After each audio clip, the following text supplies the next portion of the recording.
You're next, David. Tom Williams, PhD from Berkeley in paleontology. And we covered quite a bit of this. We didn't have a lot of the data, but we also recognized that you don't really have that good of data sets. Your data sets, as you showed, as to the temperatures, or how about the ocean? Where they go? So, hey, just say, but data cuts both ways. To use the word bogus in referring to scientific work is, to me, not acceptable. Now, you can call alarmists, and yeah, I know the difference between global warming and climate change and such like that, and I studied the climate change of the North American continent 12 million years ago, and it was tropical. Yeah, there was a lot of different things.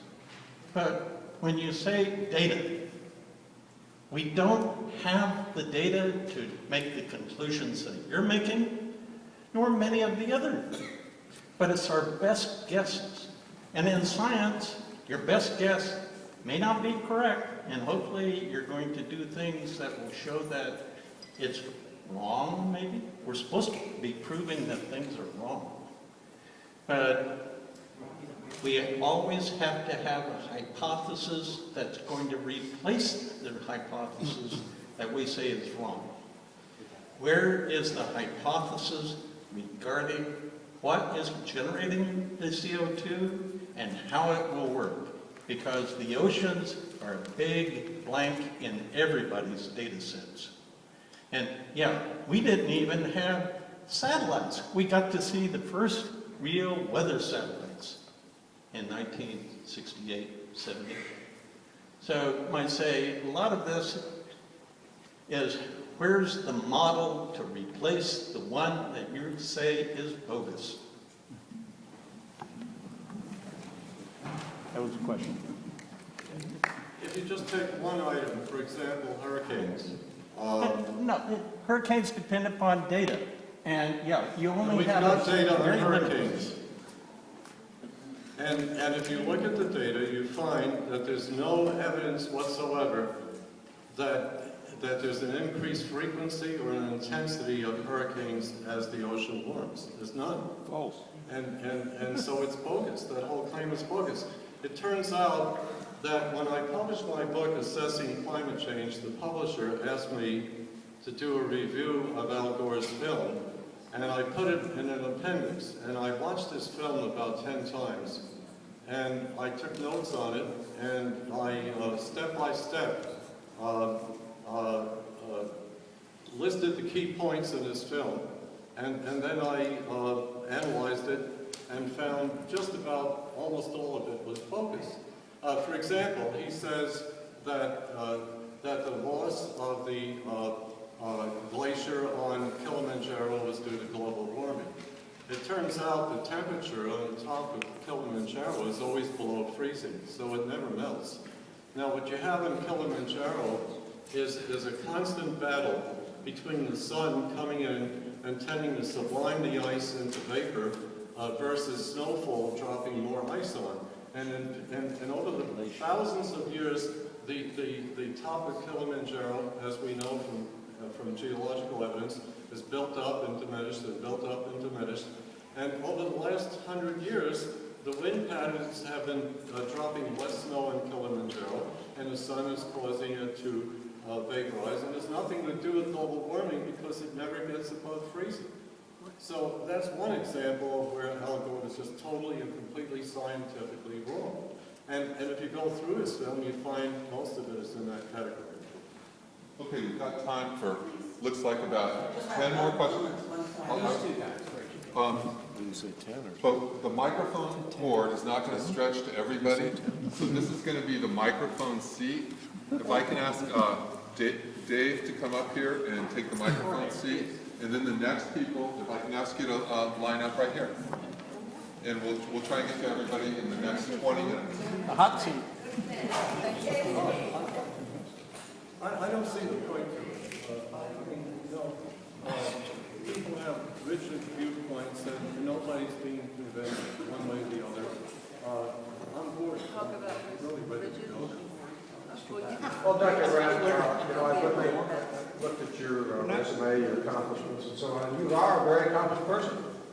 There's no doubt about it. You did a lot of work in chemistry and physics and physical chemistry and so on. My brother is a physical geologist, chemical geologist, now retired from USGS, PhD from Stanford. I have a great deal of respect for science.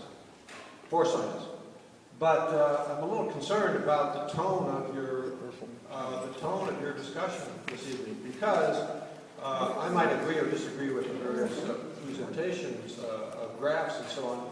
But on the one hand, you claim yourself to be reasonably neutral. You claim, okay, there's the climate skeptics and the climate change alarmists. And I swear you use the word alarmist in referring to people that the scientists who have done the research and published papers in climate change. You use that phrase in reference to them about 50 times, maybe once or twice or 3 times in relation to the skeptics. And you also, I think, have been very unfair and uninformed. You talk about the scientists doing this stuff because they're paid. Yeah, okay, we could say the whole of JPL is doing stuff because they're paid. Yeah, okay, but you've got to have a viable program to be paid.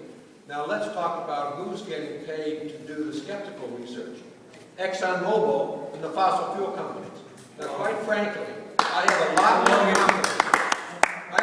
confidence in a scientist from JPL or a prominent university submitting an application to do a serious scientific study than I do with ExxonMobil funding some bogus scientist, I love your word bogus, a bogus scientist to do something to try to crash officially accepted information. So I would like to ask you, do you consider yourself an alarmist? By the way, I'd like to remind the crowd, in the Revolutionary War, the people who threw the tea in the Boston Tea Party, were they alarmists? How about Paul Revere? Was he an alarmist? Yes. They awakened the nation to an issue that needed to be addressed. So if we want to talk about alarmists in a positive sense, yes, some of the scientists have gone over and publicized their information in a very positive way to influence the public, because the public needs to be influenced. It's government action that needs to be taken. Anyway, so my final question to you, do you consider yourself as a scientist to be an alarmist the same way you accuse all these other scientists of being alarmists?